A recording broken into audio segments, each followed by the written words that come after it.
मित्रांनो, 10वी परीक्षा जवळ येते आणि तुम्हाला जर इतिहासामधील या पाठामधले कोणते क्वेश्चन्स पेपरमध्ये येणार आहेत हे जाणून घ्यायचं असेल किंवा या पाठामधलं असं काय केलं पाहिजे की जे एक्झामसाठी महत्त्वाचं आहे हे जाणून घ्यायचं असेल तर हा व्हिडिओ नक्की पहा. याच्यामध्ये मी फक्त एक्झामच्या पॉइंट ऑफ व्ह्यूने जे एक्सपेक्टेड क्वेश्चन्स आहेत ते सांगणार आहे आणि त्यासोबतच आपण पटकन रिव्हिजन करणार आहोत. So let us start.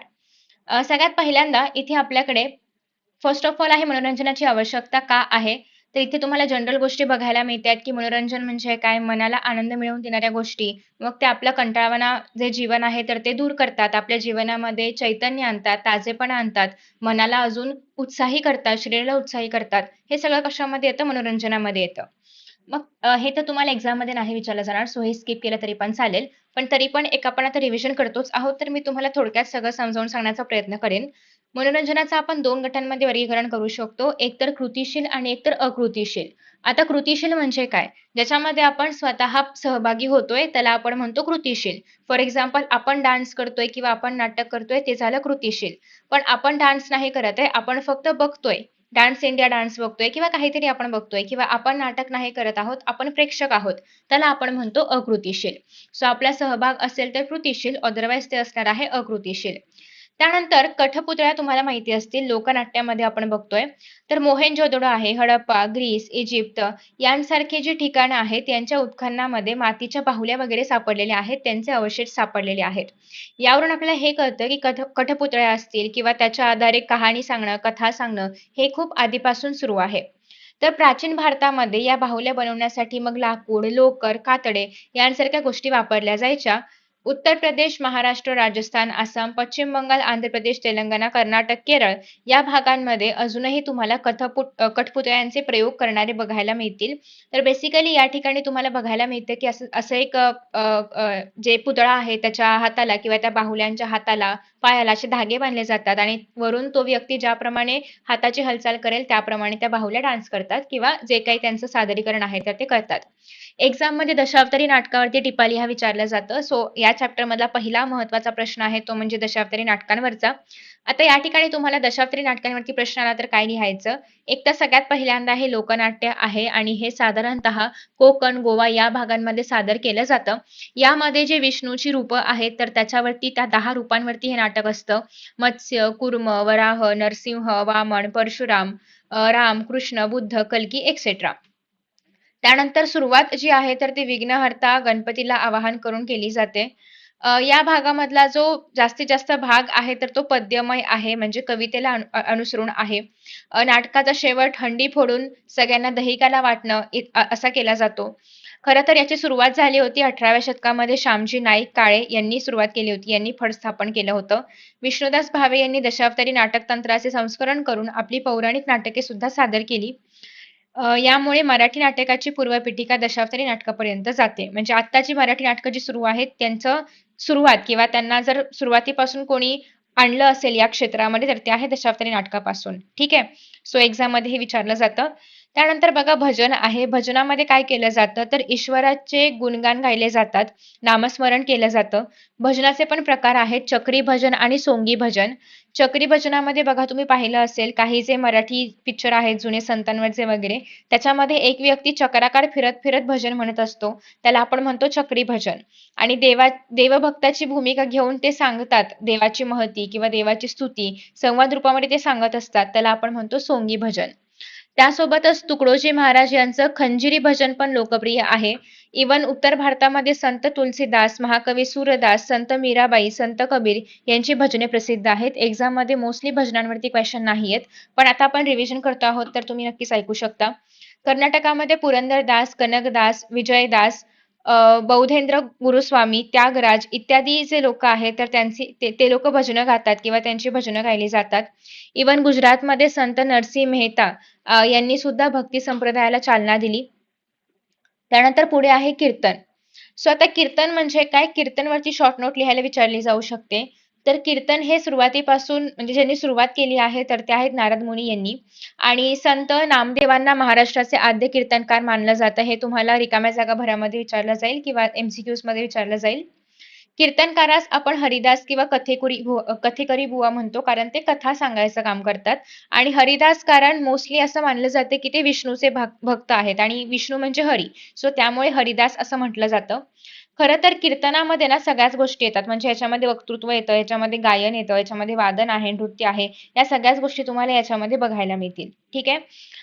त्यासोबतच जो कीर्तन करणार आहे, म्हणजे हरिदास ज्याला आपण म्हणतोय किंवा कथेकरी बुवा ज्याला आपण म्हणतोय, तर तो बहुश्रुत असला पाहिजे. म्हणजे त्याच्या अंगी हे सगळे गुण असले पाहिजेत, त्याला सगळं येत असलं पाहिजे. तर तो एक चांगला कथेकरी आहे किंवा हरिदास आहे असं आपण म्हणू शकतो. कीर्तन तुम्हाला माहिती असेल की मंदिराच्या परिसरामध्ये वगैरे केलं जातं.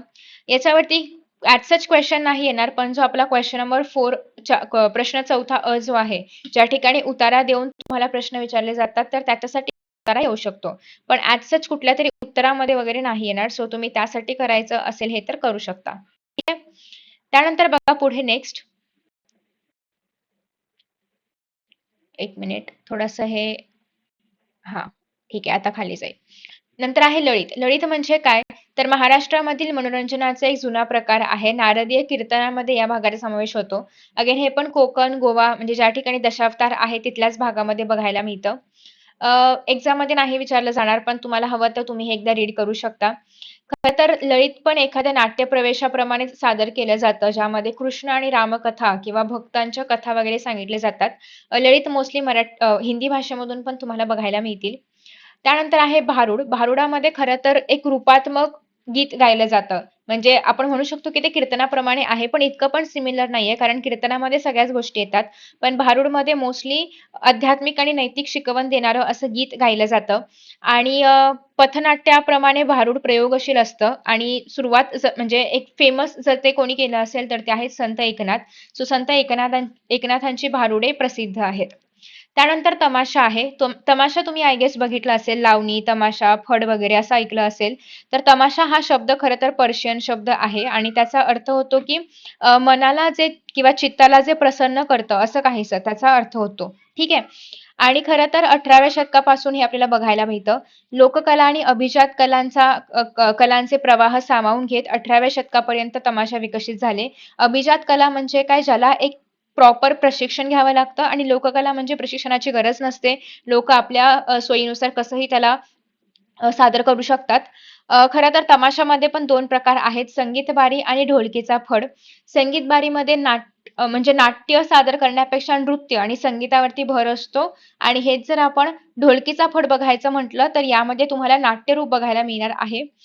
तमाशाच्या सुरुवातीला म्हणजेच गणेश वंदना गायली जाते, त्यानंतर गवळण सादर केली जाते. तमाशाच्या दुसऱ्या भागामधलं मुख्य नाटक म्हणजे वग सादर केला जातो. फॉर एक्झाम्पल गाढवाचं लग्न, विच्छा माझी पुरी करा, अशा प्रकारचे तमाशा जे आहेत तर ते प्रसिद्ध आहेत. पोवाड्यावरती तुम्हाला शॉर्ट नोट लिहायला विचारली जाऊ शकते.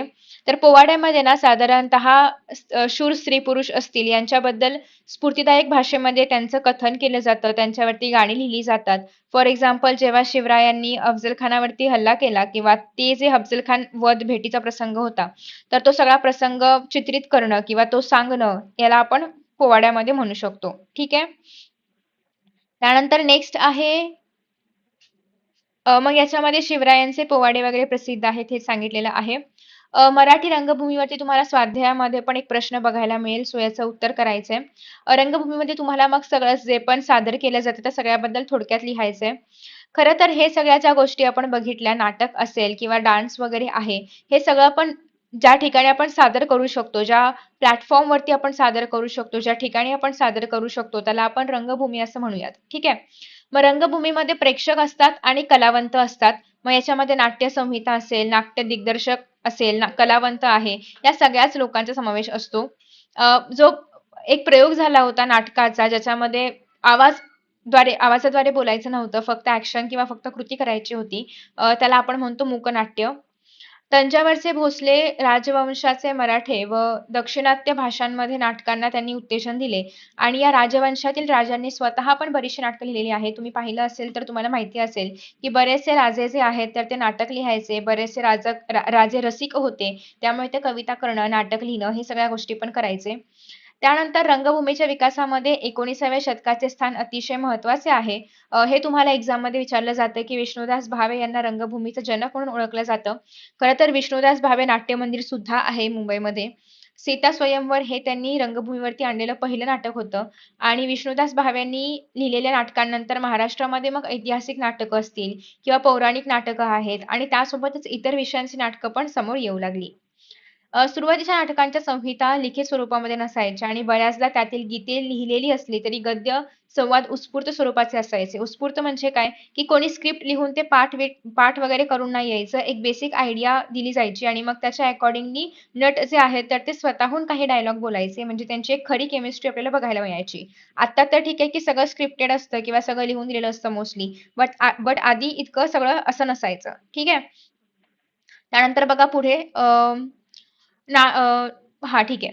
सो मुद्रित स्वरूपामध्ये संहिता उपलब्ध असणारे पहिले नाटक वि. कीर्तने यांनी 1861 साली लिहिलं आणि त्याचं नाव आहे थोरले माधवराव पेशवे आणि इथून मग स्क्रिप्ट्स लिहायला किंवा नाटक लिहायला एक पूर्ण संहिता लिहायला सुरुवात झाली.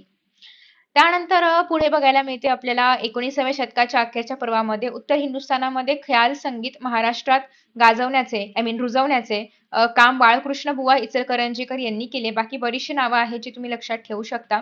पण आता यातलं महत्त्वाचं असं आहे की मूकनायक असेल तर हे नाटक कृष्णजी कोल्हटकर, श्रीपाद कृष्ण कोल्हटकर यांचं आहे. कृष्णाजी प्रभाकर खाडीलकर यांचं संगीत मानपमान आणि राम गणेश गडकरी यांचं एकच प्याला ही नाटकं प्रसिद्ध आहेत. ही नावं मी यासाठी घेतली कारण हे तुम्हाला चुकीची जोडी ओळखामध्ये विचारलं जाऊ शकतं.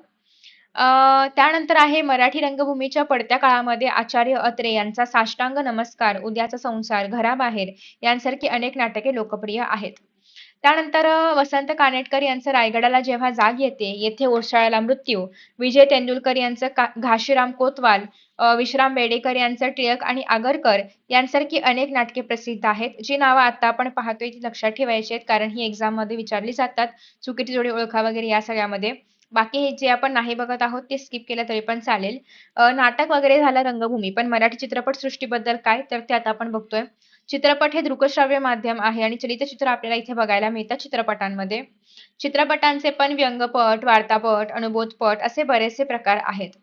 भारतीय चित्रपटांची जननी अशी महाराष्ट्राची ख्याती आहे कारण सुरुवात जी आहे तर ती महाराष्ट्रामधून झाली असं म्हणायला हरकत नाही. खरं तर पुढे सांगितलेलं आहे की 1913 मध्ये दादासाहेब फाळके यांनी स्वतः दिग्दर्शित केलेल्या आणि पूर्ण प्रक्रिया भारतात पूर्ण केलेल्या राजा हरिश्चंद्र हा जो पहिला चित्रपट आहे तर तो मुंबई येथे प्रकाशित करण्यात आला आणि त्यासोबतच 1912 साली पुंडलिक हा चित्रपट पण मुंबईतच दाखवण्यात आला होता. त्यानंतर मग राजा हरिश्चंद्र नंतर मग मोहिनी, भस्मासूर, सावित्री सत्यवान यांसारखे बरेचसे मूकपट म्हणजे आवाज नाही त्याला फक्त सादरीकरण करायचं अशी पण नाटकं झाली. पुढे भारतामध्ये पहिला सिने कॅमेरा तयार झाला आणि आनंदराव पेंटर यांनी चित्रपट निर्मिती रस दाखवला. सो तुम्हाला सैरंध्री या नाटकाचे लेखक कोण आहेत? चित्रपटाचे लेखक कोण आहेत ते विचारलं जातं. तर बाबूराव पेंटर हे त्यांचं नाव आहे. स्वाध्यायामध्ये पण हा प्रश्न आहे.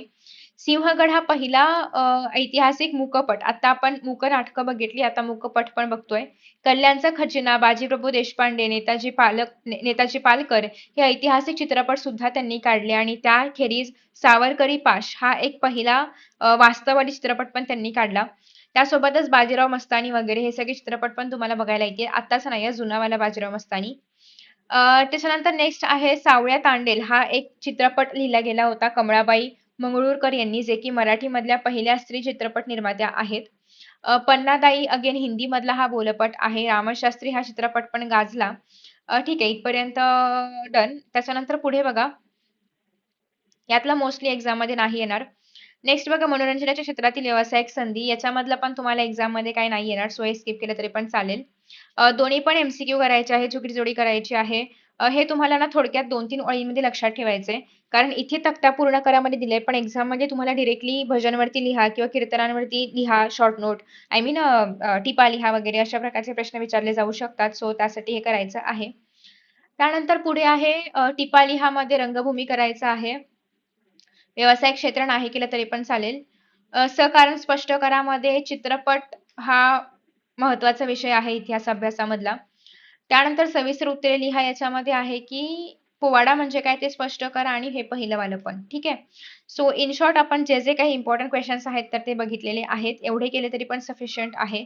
आणि चॅप्टर मधलं आय होप तुम्ही ऐकलं असेलच मी जे काही वाचलं ते तेवढंच इम्पॉर्टंट आहे. बाकी खूप एक्झाम्पल्स आणि खूप डिटेलिंगमध्ये आहे, जे आपण नाही पण केलं तरीही चालणार आहे. ठीक आहे. सो आय होप की तुम्हाला हा व्हिडिओ आवडला असेल. Thank so much for watching and